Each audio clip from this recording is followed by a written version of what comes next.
I am Aaron Mitchell, 18 years old and valedictorian of Boston East High School. You would think that would make my parents proud, but I have always lived in the shadow of my sister Amber. Despite my perfect grades and test scores, they missed my graduation speech for her pedicure appointment.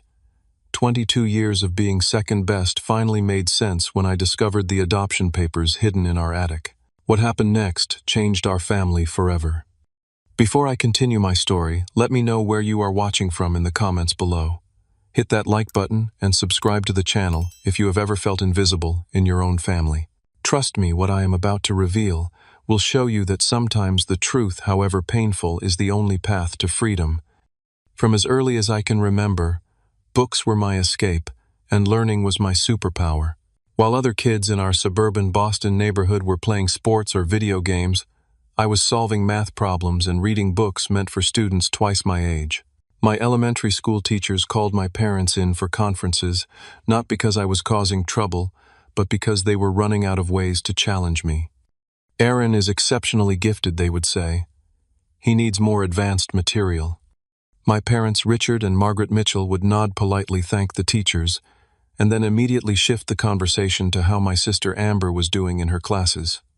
It became a pattern I recognized even at 8 years old. That is great about Aaron, my mother would say, but we are a bit concerned about Amber struggling with long division. What can we do to help her? Amber was 2 years older than me, but needed tutoring in most subjects. She was athletic, though a natural on the soccer field and later the track. My parents never missed her games or meets. They would cheer from the bleachers, take dozens of photos, and treat her to ice cream afterward, whether she won or lost. By the time I reached middle school, I had learned that academic achievements brought polite acknowledgement, while Amber's athletic ones brought celebration. When I won the regional science fair in 7th grade with a project on renewable energy, my parents gave me a quick, "Good job, buddy," before rushing off to Amber's track meet. When I placed first in the state math competition in 8th grade, they forgot to pick me up because they were shopping for new running shoes for my sister. I pushed myself harder.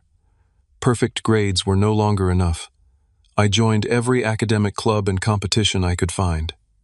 Chess club president, science Olympiad team captain, debate team, model UN. I filled my room with trophies and medals that my parents rarely noticed. High school intensified my academic obsession. I took every advanced placement course offered, studying until 2 or 3 in the morning to maintain my 4.0 GPA. When my SAT results came back perfect, 2,400 out of 2,400, my father glanced at the paper and said, "Nice job. Hey, did you see Amber broke the school record in the 400-meter dash?" Junior year, Amber was offered a track scholarship to a decent state university. My parents threw her a party, invited the entire extended family, and bought her a used car as a pre-graduation gift. I sat in the corner watching as relatives fawned over her, thinking about the 4 Ivy League schools that had already expressed interest in me, not that anyone at home knew or cared.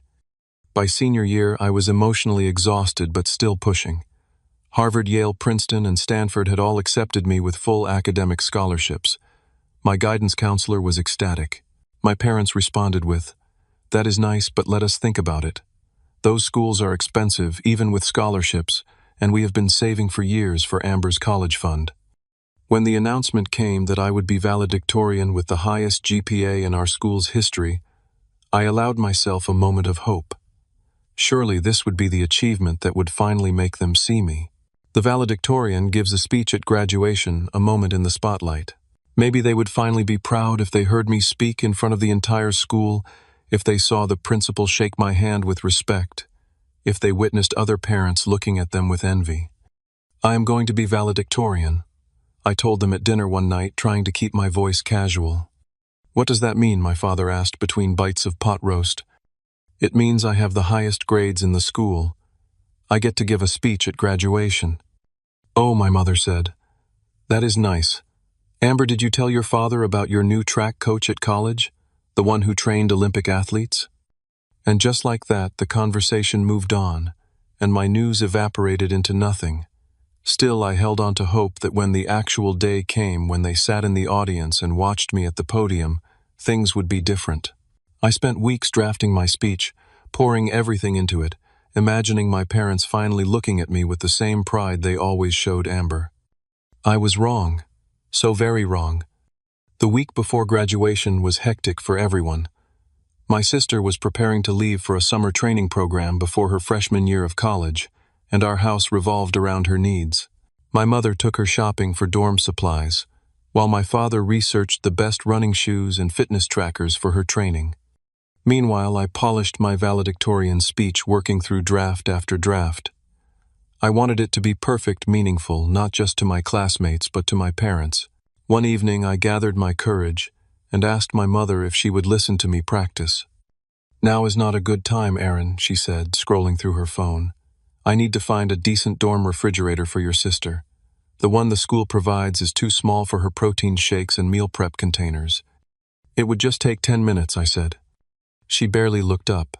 "Maybe tomorrow." "Oh, and we are planning a big graduation party for Amber this weekend. Could you help your father set up the backyard tent on Saturday morning?"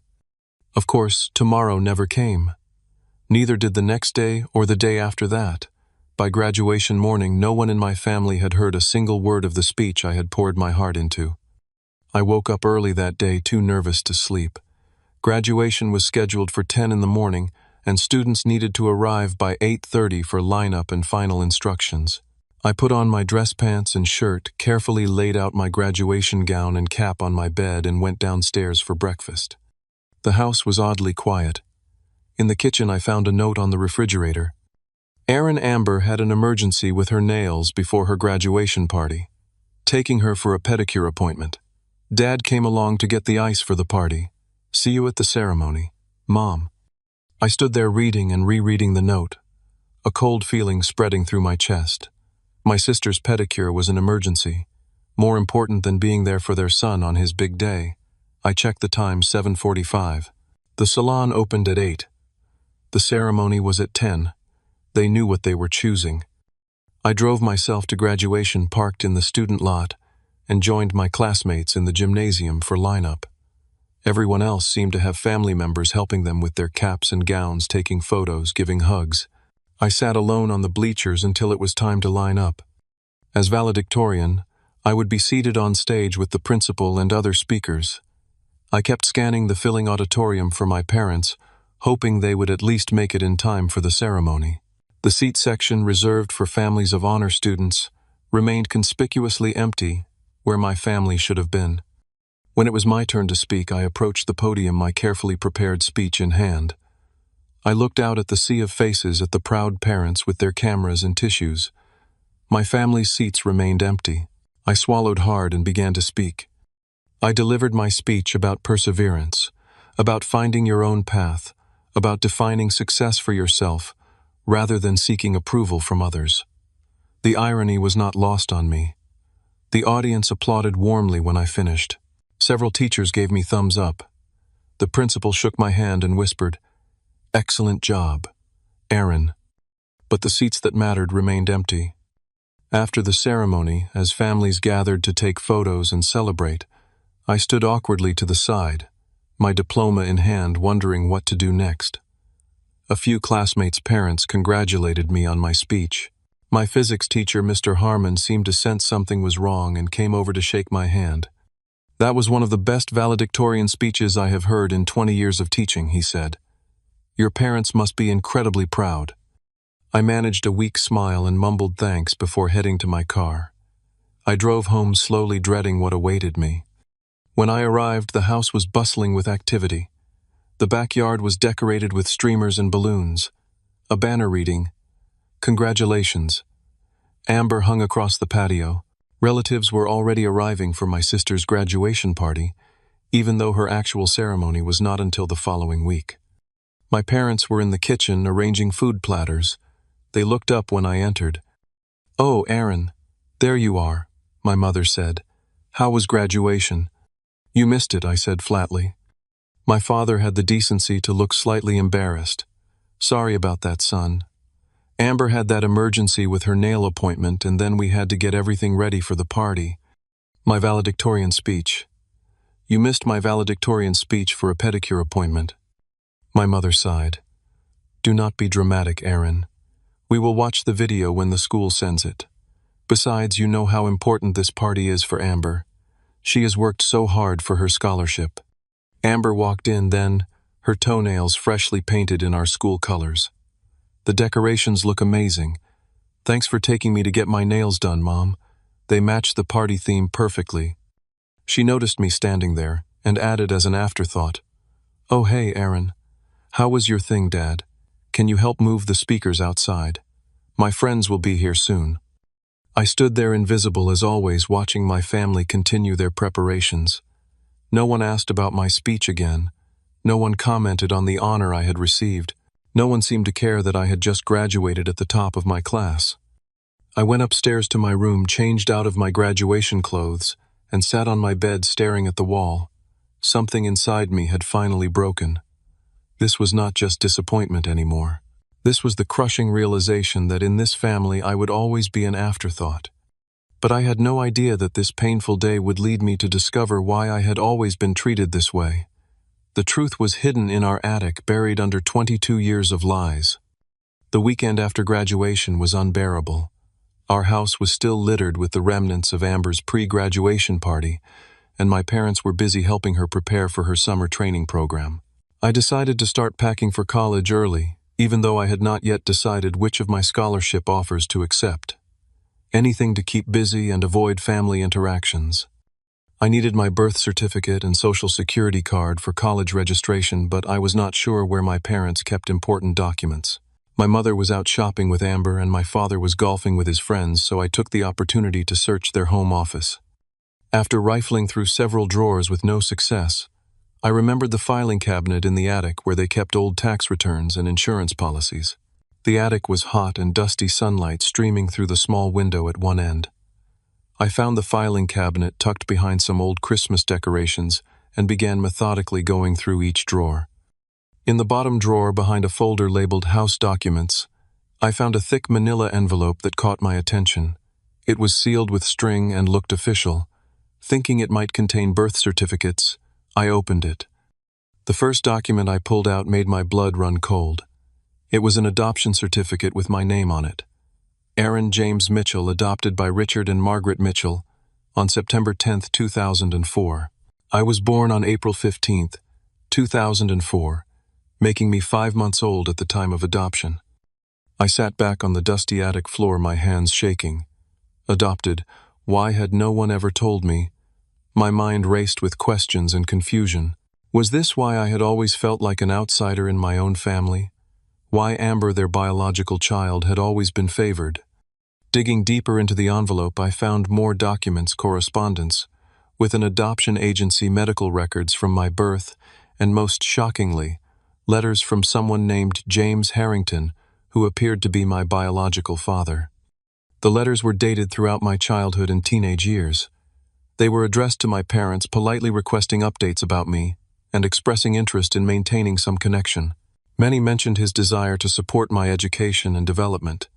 All of them seemed to have been opened and then resealed, never shared with me. One letter from when I was about 10 years old stood out. Dear Richard and Margaret, thank you for the school photo of Aaron. I can see his intelligence shining through his eyes just like his mother's. As mentioned in my previous letters, I would like to establish a college fund for him. As a professor of mathematics at MIT, I understand the value of education and would like to ensure Aaron has every opportunity to develop his clearly exceptional intellectual gifts.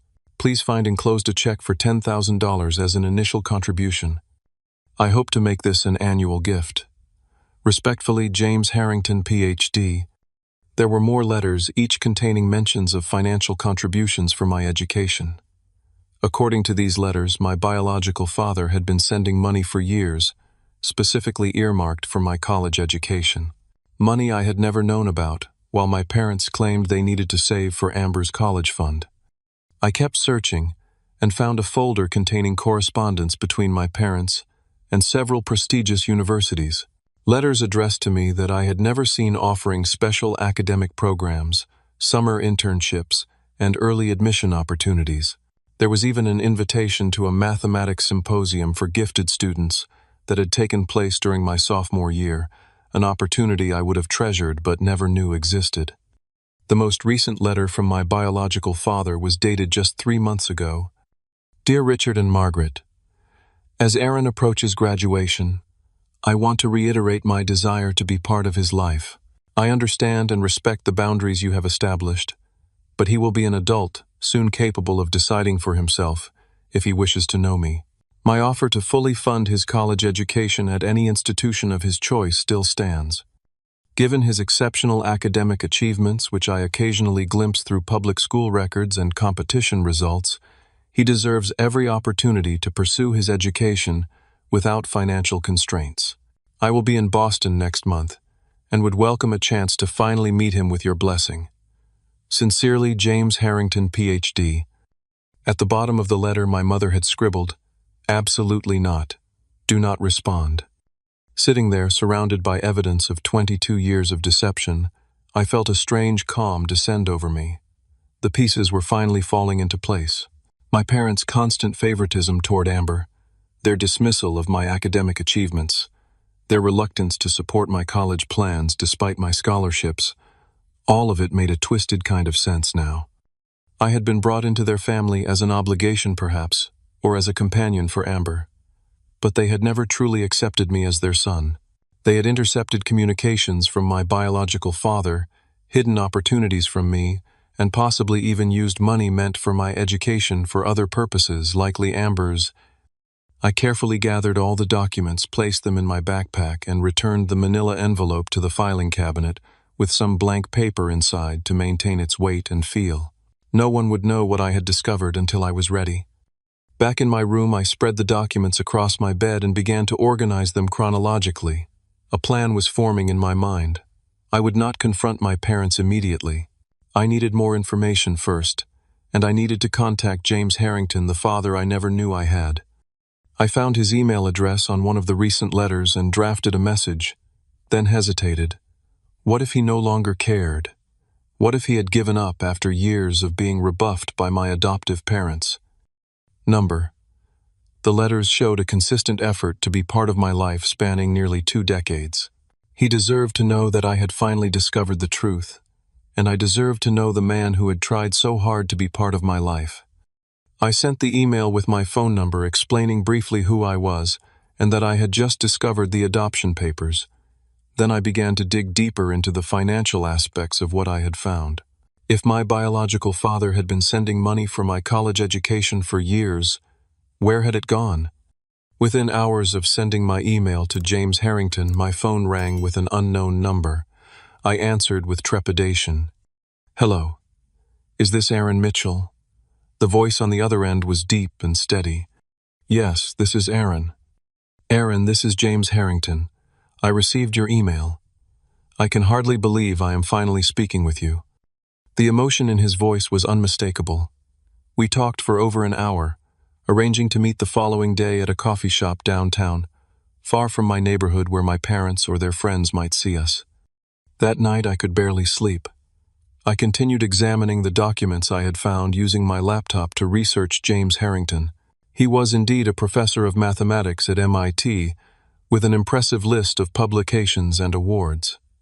According to his faculty profile, he specialized in number theory and cryptography. There were photos of him online, and I studied them intently, looking for resemblances. We had the same eyes, the same high forehead. It was strange and exhilarating to see my features reflected in a stranger's face. The next morning I told my parents I was meeting friends to discuss college plans. They barely looked up from helping Amber pack for her summer program. I drove downtown and arrived at the coffee shop 20 minutes early, too nervous to sit still at home. When James Harrington walked in, I recognized him immediately. He was tall and lean with gray-streaked dark hair and glasses.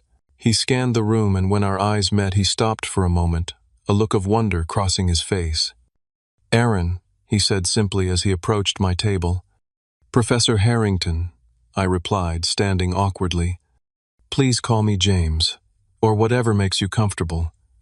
He seemed unsure whether to shake my hand or hug me, ultimately offering his hand, which I shook. We both ordered coffee, and spent the first few minutes in small talk that barely masked our mutual shock at finally meeting. Then the conversation deepened. I have tried to be part of your life since you were an infant, James explained. Your birth mother, Elizabeth, was one of my graduate students. Our relationship was brief but meaningful. When she became pregnant, she was in the middle of her doctoral program and felt she could not raise a child alone. I respected her decision to place you for adoption, but I never wanted to lose connection with you entirely. Did you know the Mitchells before the adoption? I asked. No, they were selected by the agency. The adoption was supposed to be semi-open, allowing for updates and possible contact as you grew older. I agreed to this arrangement rather than a fully open adoption to make it easier for Elizabeth, who wanted more distance. She moved to Europe after completing her doctorate. We have not been in contact for many years. James took a sip of his coffee. At first, the Mitchells sent photos and updates as agreed. But as the years passed, they became increasingly resistant to any contact. They would return my letters and gifts. Eventually, they only communicated through the adoption agency, and then even that stopped. But you kept sending money for my education, I said. James nodded. Yes, I established a trust for you. The adoption agreement allowed me to contribute financially to your future education. I sent substantial amounts over the years. By my calculation, there should be over $200,000 in that account by now. I felt sick. I never knew about any of this. They told me they had been saving for my sister's college, that they might not be able to help much with mine despite my scholarships. James frowned. That money was legally designated for your education only. If they used it for other purposes, that would be a serious breach of the adoption agreement and possibly illegal. We talked for hours. James told me about his work, his life, and his consistent efforts to be part of my life. He had followed my academic achievements from afar, occasionally learning about them through public announcements of competition winners or honor rolls. I was so proud when I saw your name in the Boston Globe as a National Merit Scholar, he said. I sent a congratulatory letter to your parents hoping they would share it with you. I guess they never did. No, I confirmed. They never mentioned anything. After our meeting, I continued my investigation with renewed purpose. I used the information James had provided about the trust fund to track down the financial records. What I found confirmed my worst suspicions. My parents had indeed received regular payments from the trust established by James. However, bank statements I found in their home office showed transfers from an account labeled Aaron College Fund to various other accounts, including one called Amber Activities and another for home renovations. They had systematically diverted money meant for my education to other purposes, primarily Amber's sports training equipment and travel to competitions.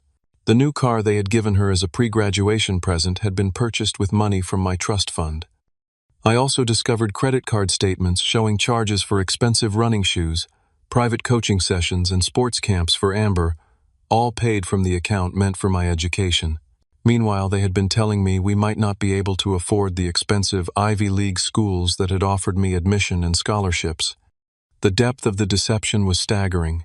They had not only hidden my adoption from me, but had actively intercepted communication from my biological father, hidden opportunities that could have enriched my academic development, and misappropriated funds specifically designated for my education. Over the next few days, I met with James several more times.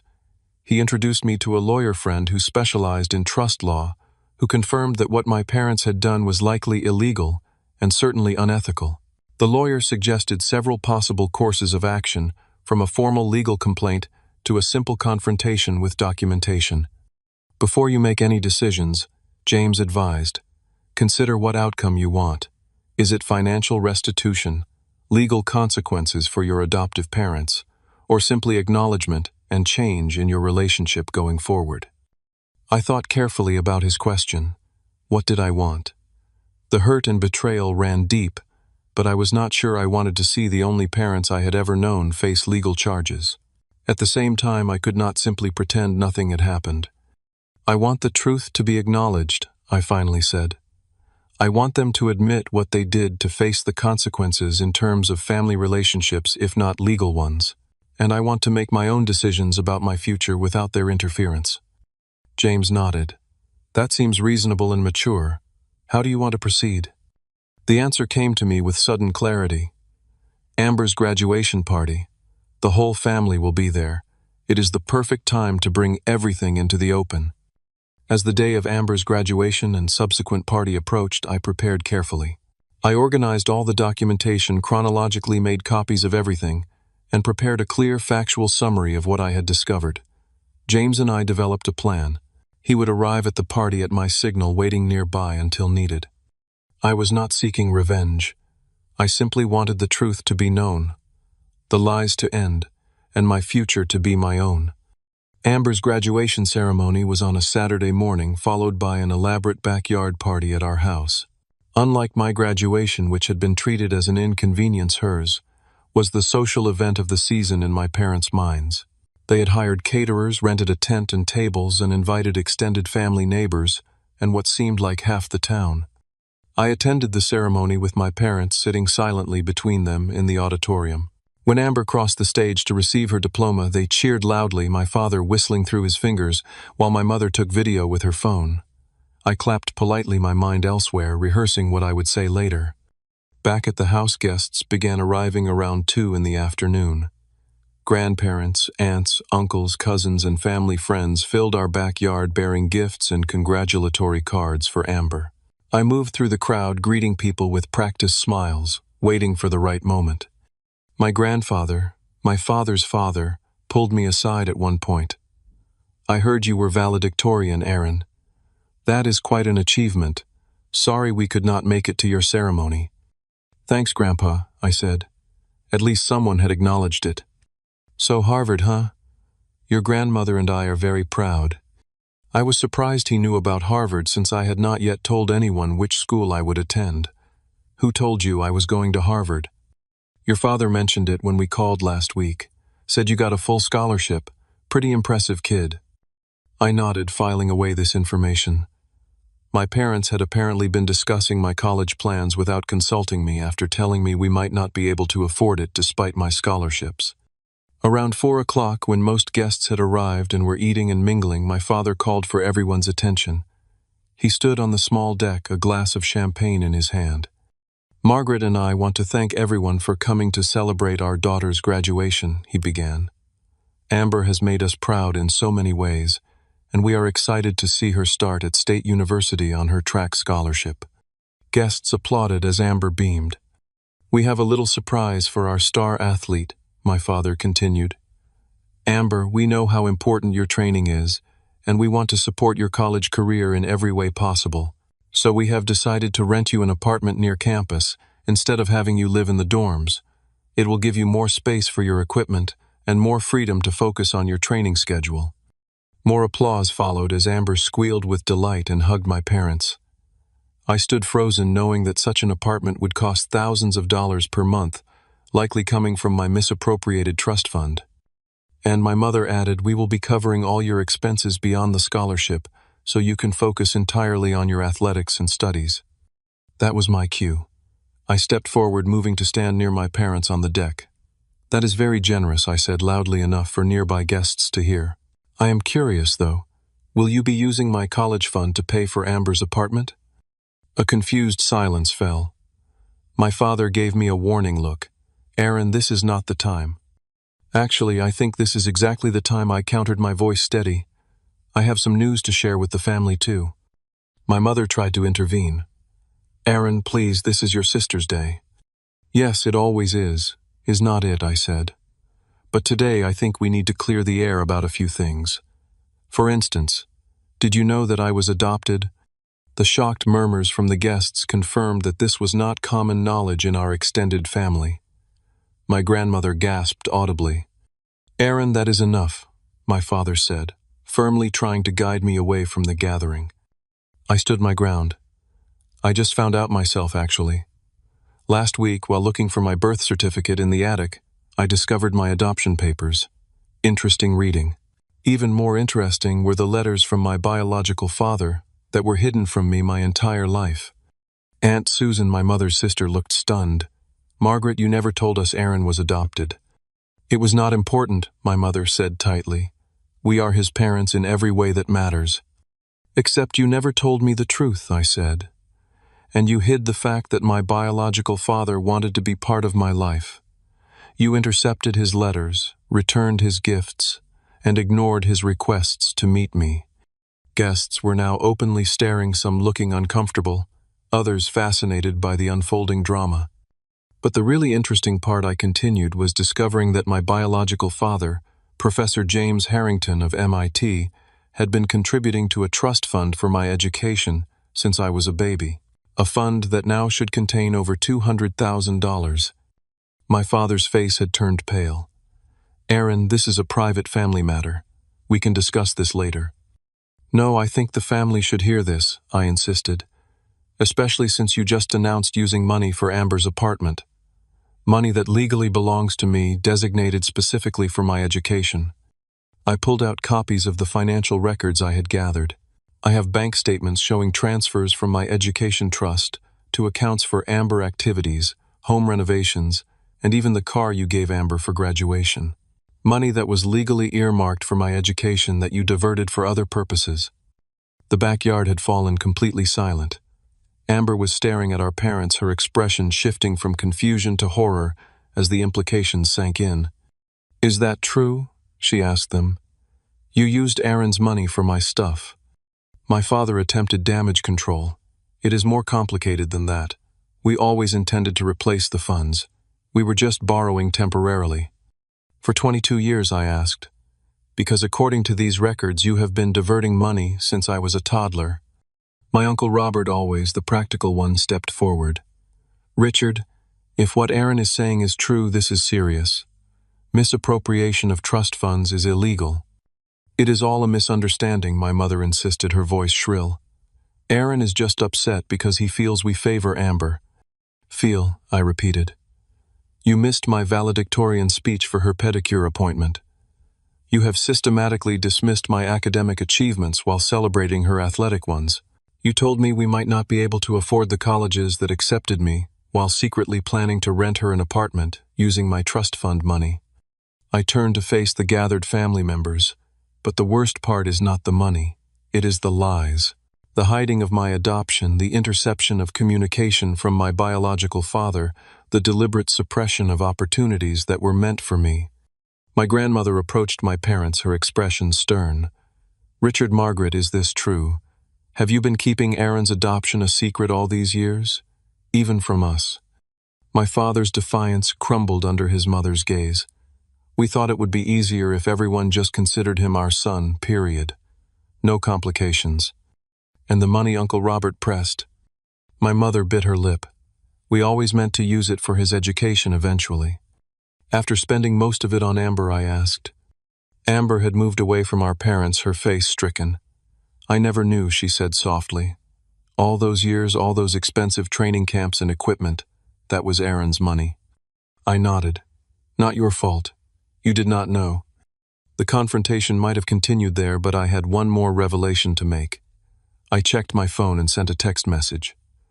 A minute later, the gate to our backyard opened and James Harrington walked in. "Who is that?" several guests murmured. I walked over to meet him, then turned to face my family. "Everyone, I would like you to meet Professor James Harrington, my biological father." A collective gasp went through the gathering as James Harrington stood beside me. The physical resemblance between us was unmistakable, especially standing together, and several relatives glanced back and forth between us in shock. My father recovered, first stepping forward with an artificial smile. "This is a private family event. I am going to have to ask you to leave." "Actually," I said clearly, I invited him. And given that he is my biological father who has been trying to be part of my life for 22 years, I think he has more right to be here than most people. James remained calm and dignified. "Mr. and Mrs. Mitchell, I am not here to cause trouble. I simply want what I have always wanted, a relationship with my son." My mother's face had gone white. "We had an agreement through the adoption agency. Semi-open adoption with updates only." "That is not true," James replied, his voice firm but not angry. "I have copies of the original adoption agreement, which specified ongoing contact as Aaron grew older, as well as my right to contribute to his education and development. You violated that agreement almost immediately." I stepped forward, holding up a folder. "I have the evidence right here. 22 years of lies and deception all documented. I turned to our assembled relatives. My parents not only hid my adoption from me but actively prevented my biological father from having any relationship with me despite the terms of the adoption agreement. I began methodically presenting the evidence, one damning piece at a time. Here are letters from James that were hidden from me dating back to when I was a toddler. I held up several letters asking about my development, offering support, expressing his desire to be part of my life in whatever way my parents deemed appropriate. I moved on to the financial documents. Here are records of the trust fund James established for my education, with regular contributions over 22 years. I placed those on a nearby table, then added, "And here are bank statements showing how my parents systematically diverted that money to other purposes, primarily Amber's activities and their own home improvements." Uncle Robert picked up some of the statements, examining them with a frown. "Richard, this looks very bad. These transfers are clearly documented." My father tried another approach. "We raised you, Aaron. We changed your diapers, nursed you through illnesses, put a roof over your head. Does none of that count?" "Of course it counts," I replied. "I am not saying you were not parents to me. I am saying you lied to me, hid my origins from me, and stole money that was legally designated for my education. Being parents does not give you the right to do those things." Aunt Susan had moved to comfort my mother, but her expression was troubled. "Margaret, how could you keep this from everyone? From Aaron himself, he had a right to know." "We were protecting him," my mother insisted. "We did not want him to feel different or unwanted. So instead you made me feel invisible and unimportant," I countered. "You consistently favored Amber and dismissed my achievements. Do you have any idea what that did to me?" My grandmother had been examining the letters from James. "These go back 20 years, she said, her voice trembling. "This man has been trying to be part of Aaron's life since he was a baby." "We thought it would confuse him," my father said defensively. "Having two fathers." James spoke up. "I never insisted on being called father or taking your place, Mr. Mitchell. I simply wanted some connection with my son to support his development, especially given his academic gifts, which clearly come from his mother's side and mine." I continued presenting evidence. Here are invitations and opportunities that were sent to me but hidden by my parents. Summer science programs, mathematics competitions, academic enrichment opportunities that I never knew about because my parents intercepted the mail. The faces of my relatives showed increasing shock and dismay as the extent of the deception became clear. And finally I said, "Here is a letter from Harvard University, addressed to me confirming my full academic scholarship plus a stipend for living expenses. A letter my parents hid from me while telling me we might not be able to afford for me to go there even with scholarships." I looked directly at my parents. "Why? Why would you hide that from me?" My father looked away, but my mother finally broke. "Because we did not want you to go so far away. We were losing Amber to her training program, and we did not want to lose you too. And yes, we spent some of your trust fund on Amber's needs, but we always intended to support your education somehow." "With what money?" I asked. "You spent most of my trust fund. Were you planning to take out loans in my name? Or were you hoping I would just go to community college and stay nearby?" My question was met with telling silence. Amber had been standing to the side, tears streaming down her face as she absorbed everything. Now she stepped forward. "I never knew any of this," she said, her voice breaking. "All those years, all that money spent on me, I thought we were just a normal family with normal finances. I never knew it was coming from Aaron's fund." She turned to me. "I am so sorry, Aaron. I had no idea they missed your valedictorian speech for my stupid pedicure. I would never have asked them to take me if I had known." I believed her. Amber had been self-centered at times, but she had never been knowingly cruel. She had been as much a pawn in our parents' dysfunctional family dynamic as I had been. "It is not your fault," I told her. "You did not know." She turned to our parents, her expression hardening. But they did. They knew exactly what they were doing. Without another word, she turned and walked out of the backyard, heading toward the street. Through the fence, I could see her collapse on the curb shoulders, shaking with sobs. The party had completely disintegrated. Some guests were quietly leaving, while others stood in awkward groups unsure what to do. My grandparents and several aunts and uncles remained, their faces showing a mix of shock, anger, and concern. My grandfather approached my father. "Richard, I have never been so disappointed in you and Margaret. To lie to everyone, including your own son, for all these years. I do not even know what to say." My grandmother turned to me. "Aaron, I am so sorry we never knew. We would have been there for your graduation, for all your achievements, if we had understood." James stood quietly beside me, a supportive presence, but not intruding on the family drama. When my grandmother noticed him again, she approached and extended her hand. "Mr. Harrington, I want to apologize for how our family has treated you. No one should be kept from their child like that." James shook her hand. "Thank you. I never wanted to disrupt Aaron's life or family relationships. I simply wanted some connection with him." My father made one last, desperate attempt to regain control. "None of this changes the fact that we are Aaron's legal parents. We raised him. One mistake does not erase 22 years of parenting." "No," I agreed. "It does not erase it, but it does change everything going forward." I turned to James. "My biological father has offered to support my education at Harvard, as he always intended to do. I have decided to accept his offer. I will be living with him in Cambridge this summer before starting classes in the fall." The announcement hit my parents like a physical blow. My mother began to cry in earnest, while my father's face showed a mix of anger and fear. "You cannot just leave," he sputtered. "We are your family." "Yes, you are," I acknowledged. "And maybe someday we can have a healthier relationship. But right now I need space and time to process 22 years of lies. I need to get to know the father who has been trying to reach me my entire life, and I need to make my own decisions about my future." I gathered the documents I had presented and returned them to my folder. "I am not pursuing legal action over the misappropriated trust funds," I told my parents. "James and I discussed it, and we both feel that would only create more pain. But you should know that what you did was illegal, and the only reason you are not facing charges is because I chose not to press them." My Uncle Robert, always practical, asked, "When will you be leaving?" "Tonight," I replied. "I have already packed what I need. James has a guest room ready for me." My announcement caused another stir among the remaining family members. My grandmother approached me, tears in her eyes. "Will we still see you? You are still our grandson regardless of biology." I hugged her. "Of course. This is not about rejecting my extended family. It is about finding space to heal and moving forward with truth instead of lies." As the confrontation wound down, I noticed Amber had returned to the yard, her eyes red from crying.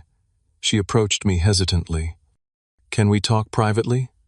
We moved to a quiet corner of the yard. "I never knew any of this," she said again. "All these years I thought Mom and Dad were just really supportive of my athletics. I never realized they were diverting your money, dismissing your achievements, hiding your adoption." She wiped her eyes. "No wonder you always seemed so distant. I thought you just did not like me." "I never disliked you," I told her. "I resented the favoritism, but that was not your fault." She nodded. "What happens now, to us, I mean, as siblings?" I considered her question. "I do not know. I need some time. But you are still my sister Amber. That has not changed." She gave me a sad smile. "Just not the only child they pretended I was for all these years." As the party continued to dissolve around us, I made my final preparations to leave. I said goodbye to my grandparents, and other relatives, exchanged contact information with those I wanted to stay in touch with, and retrieved my pre-packed bags from my room. My parents made one last emotional plea as I prepared to leave with James. "Please do not do this," my mother begged. "We can work this out as a family." "I am not cutting you out of my life permanently," I told them, "but I need time and space, and when or if we rebuild our relationship, it will be on terms of honesty and respect." As James and I walked to his car, I heard Amber's sobs from the backyard. The sound cut through me, a reminder that the truth, while necessary, came with its own pain. But as we drove away, I felt a weight lifting from my shoulders. For the first time in my life, I was choosing my own path based on truth, rather than seeking validation from parents who had never really seen me. The summer before college became a period of both healing and discovery.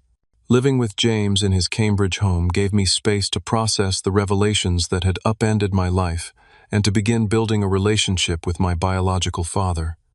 James was careful not to rush things. He showed me his home office with its walls of mathematics books, introduced me to colleagues who stopped by, and gave me freedom to set the pace of our interactions. We discovered shared interests beyond mathematics, including classical music and hiking. "I do not expect you to call me Dad," he told me during our first week together. "James is fine, or whatever makes you comfortable. I just want the chance to know you." I appreciated his sensitivity. It would take time to figure out what to call him, what place he would have in my life. But his patience and genuine interest in me as a person were a balm after years of feeling invisible in my own family. 2 weeks after I moved in with James, my parents reached out via email asking to meet. I suggested a public place, a cafe, halfway between Cambridge and our suburban home. James offered to come with me, but I decided to go alone.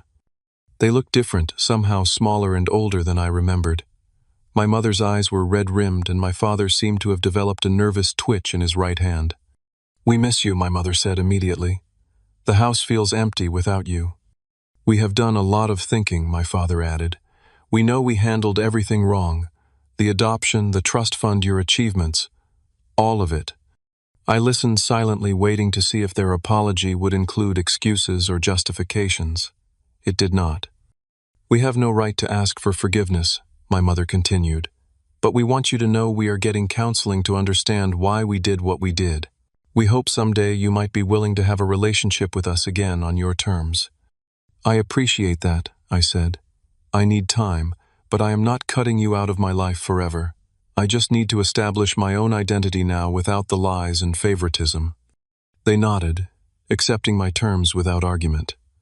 As we parted, my father handed me an envelope. "We sold some investments," he said.